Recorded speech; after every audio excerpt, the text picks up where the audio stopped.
present Professor Roberto Urica, Professor of Radiation Oncology, University of Milan, Italy, who will speak about treatment aspects of brachytherapy in cervical carcinoma. So please, Professor Urica.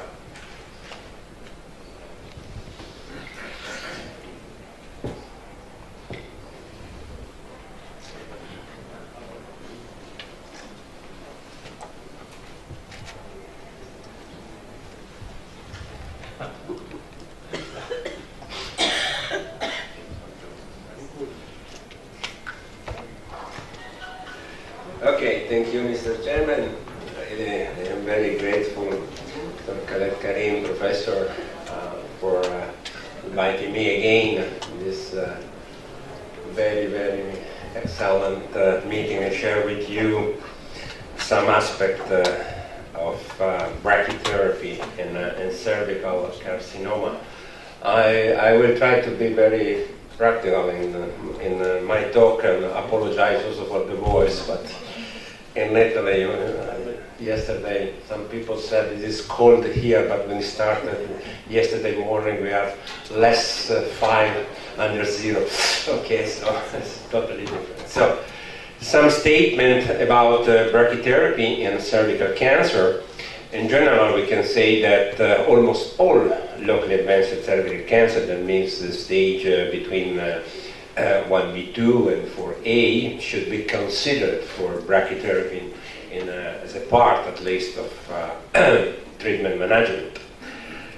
We know that the addition of brachytherapy to external beam irradiation serves to boost the gross tumor, and many data show that there is an improvement in disease control and also with a good impact on overall and disease-free survival. And brachytherapy is, up to date, the only demonstrated method of providing the high dose required to control cervical cancer that normally is at least 80 gray or more, without or limiting the undue side effects. So there are some new perspectives with radiosurgery, etc., but brachytherapy remains standard. As we said, is a combined treatment. And of course, the first time of the treatment is the external beam irradiation that normally involve the pelvic lymph node, parameter, and primary tumor. That is the dose adequate to control microscopic disease. That's about 50 gray. Again, as stressed before, the overall time of the treatment is important also for this kind of exclusive treatment, and normally is considered that the total number of weeks to conclude external beam irradiation and brachytherapy should be limited to 8-9 weeks at the maximum. Behind this duration has been shown in some paper that local control and survival can decrease. Of course, in the combined treatment, you have to maintain for the first part of the treatment, external beam irradiation, some rigid constraint of dose. This is what we are using in Milano, in the European Institute of Oncology, in which we treat the patient with the standard with the MRT in this first part. And the constraint is related to the small bowel, bladder, and rectum, these main 3 organ at risk. And normally we consider that less than 35% of the volume of the small bowel have to receive no more than 35 gray, less than 40% of the bladder 40 gray, and the same, less than 40% of the rectum to receive less than 40 gray, with a maximum dose in total of 50 gray. And so normally in Europe, if we are applying the quantity restriction system. Brachytherapy provide some key components, very, very, very easy. You need an afterload, a remote control, and then be charged with different type of sources, high dose rate, pulsed dose rate, or low dose rate. We need a good treatment planning software in order to elaborate three-dimensional computation of the dose, and also able to integrate different imaging, and is a growing use of MRI in the treatment planning computation. And of course, you need to have some specialized applicators. This is the process of brachytherapy, that is by definition a precision treatment. We start with the imaging, clinical examination and tumor imaging, applicator implant, that really important, the right position of the applicator and also stabilization of the applicator. We have to work in order to optimize the treatment plan, and this is possible to creating a virtual patient, and we have to refine.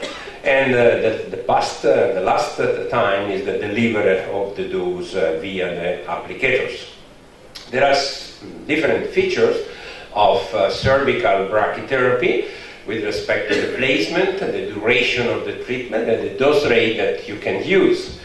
With respect to the placement of the sources, we have fundamentally two types of implant. One is interstitial, and the other one, more classic, is intracavitary. Interstitial means, of course, the source is placed within the tumor, and intracavity next to the tumor. In cervical brachytherapy, we don't have permanent implant, like in prostate cancer, for example, but we have only temporary implant, and the duration is depending from the dose rate. And as I said before, you can select between low dose rate and high dose rate, or quite popular in Europe and in Italy, the pulsed system. Low dose rate in cervical cancer historically is the basis of the majority of experience, and all the new results have been compared with very huge data coming from the use of low dose rate irradiation. You know that the treatment is normally delivered over 1-2 fraction, prolonged time, 2-3 days, that of course require prolonged patient immobilization. Low-dose rate brachytherapy is normally considered when the delivery of the dose at the point A dose rate is no more than 0.4 gray per hour, and typically is the use of cesium isotope. High-dose rate brachytherapy, in this case you need a remote afterloading machine that allows a small source attached to the hand of the cable to be driven through multiple channels and stop at some planet points that is named dwell position, several dwell position for a different length of time. It's a fractionated treatment, may be also applied on outpatient basis, and normally is typically delivered over 4 and maybe 6 fractions of about 6 days each. The dose rate change, and high dose rate, sorry for the error, brachytherapy is delivered at point A dose rate of at least 12 gray per hour, and typically is used the iridium isotope. There are no many comparison between low dose rate and high dose rate with respect to the outcome. Outcome means local control, survival, and complication. Because there are few not suitable randomized study. This is the last meta-analysis, at least at my best knowledge, reported in the literature in the frame of the Cochrane collaboration, is dated in 2014, and of several studies considered, only 4 are suitable for this meta-analysis. At the end, the author conclusion was that there are no observed significant difference between the high dose rate and low dose rate, both considering overall survival, disease specific survival, relapse-free survival, local control rate, recurrences, metastasis rate, and complication, with the only exception of an increased rate in the small bowel complication for high dose rate. And the other conclusion of the author of this meta-analysis, that is due to some potential advantage of high dose rate, that means rigid immobilization, outpatient, as I said before, treatment, patient convenience, accuracy of source and applicator positioning, individualized treatment. They recommend the use of high dose rate intracavitary brachytherapy for all the clinical stage of cervical cancer. I mentioned it before, pulsed dose rate brachytherapy, and typically is an hybrid form of treatment that use high dose rate sources, the same type of machine, a remote afterloaded machine, and the goal is to mimic the radiobiological effect of low dose rate, and this is possible to obtain maintaining the source for a brief period of time, hour by hour, hourly, over a prolonged treatment delivery time, 2-3 days, at the same length of time of low dose rate typically used in low dose rate irradiation. Pulsed brachytherapy is delivered at 0.8 dose rate, ranging between 0.4, that is the limit of low dose rate, up to 2 gray hour, typically using, again, iridium sources. The general concept that if you use pulsed dose rate brachytherapy, you have to deliver the same total dose over the same total time, the same hourly dose rate of low dose rate, that on average is 0.5 gray per hour, but using many small fraction, that is defined as pulses, but with an instantaneous dose rate higher than low dose rate. It is in the range of 3 gray per hour. You can see here the schedule, so that means that every hour the patient receives a pulse and stop it, maybe 10 minutes of 60, and is a sort of following cycle of therapy. We have in the past a lot of rule, very important rule, based normally on bidimensional vision of brachytherapy and treatment plan. This rule has been standardized through different protocol and normally are based or was based on the Manchester method. Today we have a shift and we are moving to the use of 3D volume-based treatment plan. That means that in this way we are able to better optimize the dose volume, especially for the availability of three-dimensional imaging used by normally CT scan or, as I said before, an increasing use of MRI. These are the rule in which, as again, we have to start to compare. You know very well that the system of implant dosimetry was traditionally based on fixed point in bidimensional vision, classic point A and point B, and also two additional points in order to assess the risk of complication to the bladder and to the rectum. The point A is 2 centimeters superior to external cervical os of the vaginal fornices and 2 centimeters lateral to the central canal. And the point B is 3 centimeters lateral to the point A and represented normally the site of parameter. There are several limitations in considering only point A and B. The first reason is because these points are not anatomical site.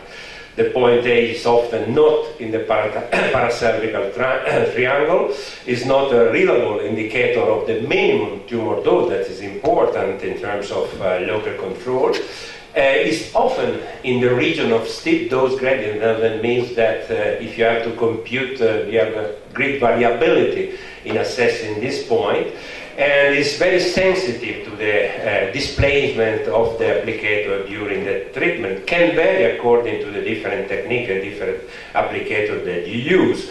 The point B normally don't represent always the obturator nodes, and of course that has been designed for the Manchester system that if you don't use as normally happen today, this system is not so useful to consider. And of course, you have to move to the image-guided brachytherapy. We have a list of possible advantages on using image-guided and 3D approach. We have, of course, a more accurate delineation of growth disease. We allow the 3D-dimensional reconstruction of the organ at risk. We have a better understanding of the 3D dose distribution. better news, as mentioned before, one of the limits of the fixed point of minimum tumor dose, and we are able to optimize with creating a very shaping dose in the distribution. And of course, we have the possibility to evaluate also in terms of histogram, dose volume histogram, our treatment plan. If you use treatment planning based on the imaging, the dose should be optimized to the CTV with the goal of achieving dose 90% of the CTV, that is at least 100% of the prescribed dose. And of course, you have to minimize it within the constraint the dose to the organ at risk. And of course, you have also to consider the normal tissue dosimetry, that very accurate description of dose to different volumes, 0.1 centimeter cube, 1 centimeter cube, and 2 centimeter cube for both for bladder, urethra, rectum, sigmoid colon, and small bowel. The JCastro, the European Society of Brachytherapy, and our society in Europe has a big effort in order to have some recommendation by the working group on gynecological cancer about the GTV and CTV delineation, and has been identified in 3 different volumes that you have to consider in planning your treatment: the high-risk CTV volume, the intermediate risk CTV, and low-risk CTV. Of course, more detail of this you can find in the original paper of this kind of recommendation. I can just summarize that the high-risk clinical target volume has the major risk of local recurrence because of the residual macroscopical disease that include the GTV, the gross tumor volume at the time of brachy, and the entire cervix. And the intent in this volume is to deliver very high total dose ranging from 80 to 90 gray to eradicate all residual macroscopical disease. The intermediate risk clinical target volume has a major risk of local recurrence in the area that correspond to the initial macroscopic extent of the disease that has been reduced by the course of external beam irradiation, and normally is concerned residual microscopical disease at the time of brachytherapy. And the intent in this volume that you can see represented in the slide is to deliver a total radiation dose lower with respect to the high-risk volume, but significant, that would be at least 60 gray. That seems to be the dose appropriate in order to eradicate microscopical disease in cervical cancer. At the end, the third volume is the low-risk clinical target volume that includes the potential microscopical tumor spread from the beginning, and normally this part is not covered by brachytherapy, but is already covered by the previous external beam irradiation. Recently, and starting from the JCastro working group recommendation, that was very interesting because it's really new. It's been published on November 2016, so that means 3 months ago. Recommendation for the JROX group is a Japanese radiation oncology study group on gynecological center, and there was a recommendation to define also using imaging, more sophisticated MRI-based delineation for the high-dose ray group. You can see just an example, a very extensive paper that I suggest to be read. I mentioned it before, the increased role of MRI, but probably better than me can explain this aspect the last speaker of this session. Just to mention that it's not only for staging MRI, but also it can be useful in order to better definition of the target volume. This is a very recent update on the use of MRI with respect compared with the CT scan, and you can see that normally the use of MRI allows to have a small reduced volume with respect to definition of the CTV by CT scan. And this group of authors from US recommended the use especially for big tumors, so cervical tumor of 5 centimeters in size or more, and with parameter invasion, and also in patients with a high body mass index, this is sort of recommendation. So the second part is more dedicated to how to realize in practice brachytherapy. And we have first option is to select between intracavitary implant versus interstitial implants. So you can see two very simple examples.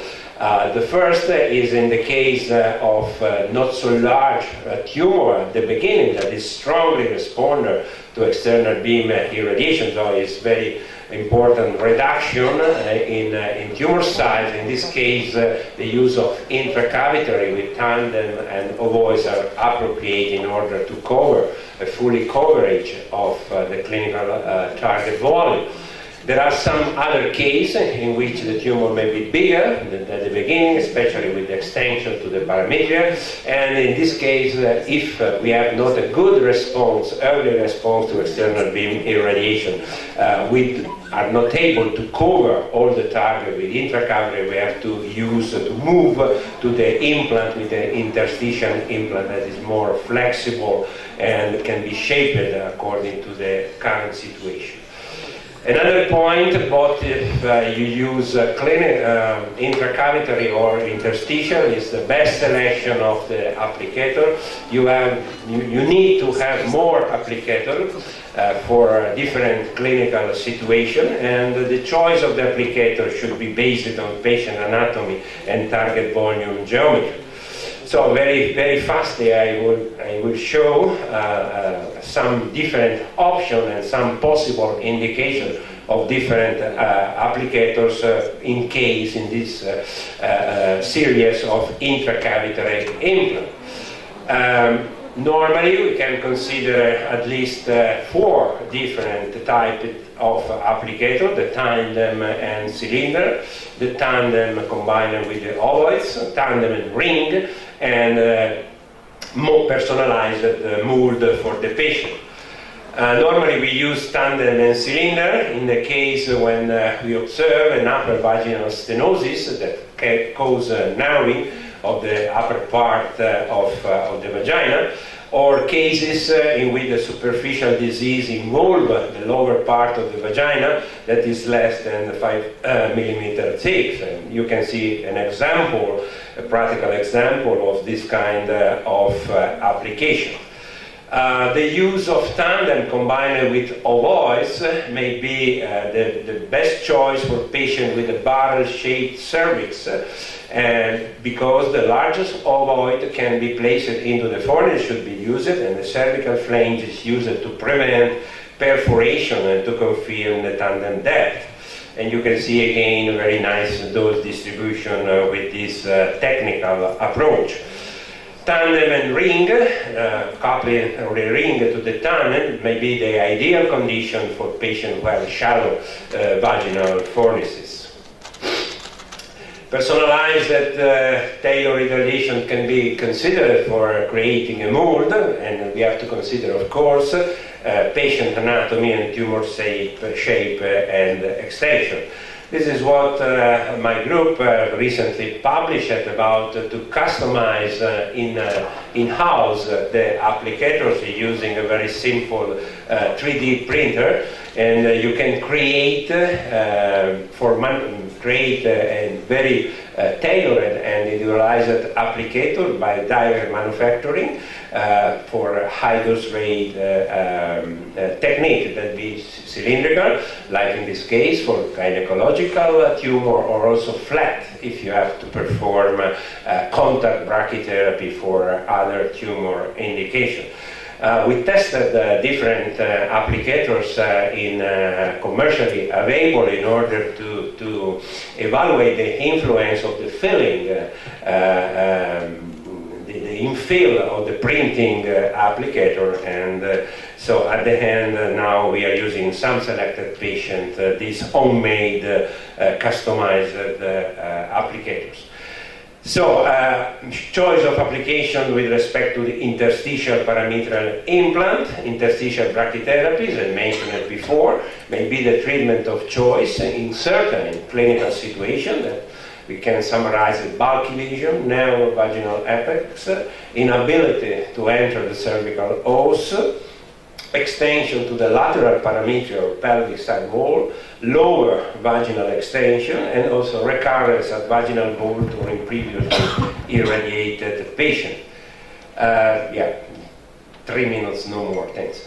Interstitial brachytherapy can be also used in combination with more sophisticated technique. You can use the guidance of ultrasound of MRI to implant, or some selected case with a good operation in laparoscopy.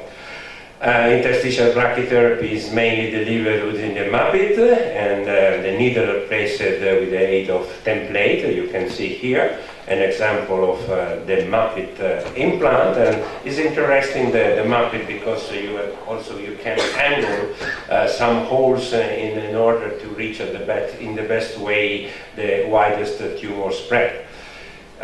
Just to consider that, to suggest to consider also the combination between intracavitary and interstitial technique. In this case, the main part of the dose normally is given by the intrauterine vaginal applicator, but you can use additional needles in order to enlarge the treated volume. So this is a sort of practical indication to understand if we have performed a good implant. So in some cases we have local failure for technical aspect, and the main is due to some distorted anatomy, patient intolerance or radio resistant. We have also some technical issue in order to avoid a cold spot that can be reflected in less probability of local control, and one of the most important displacements of the ovoids, and also we can cause, due to the not fully adequate implant, more risk for complication, and again displacement of the tandem of the ovoid is another important, you have to check for all the treatment, this important. In general, we can conclude, and sorry for the delay, that brachytherapy meets more of the patient need because it's a precise treatment, is very, very efficacious treatment, low toxicity normally, short, especially if you use high-dose ray brachytherapy, and you can really tailor your treatment using a full set of applicators. And again, thanking Professor Khaled for their kind invitation. And I also discovered that we are not so far, because the pyramid is very here, but also in my region, I'm born in Turin, in Piedmont, in the north part of Italy, we have something that is very similar to pyramid. Is a mountain, okay? It's not the pharaoh built, but anyway, it's the nature. But we have something, and this I think is a good opportunity. It's also in the boundary of France, and so Jean-Pierre Gerard too. On the other side of the mountain, there is Jean-Pierre. Thank you again for your attention. Thank you, Professor.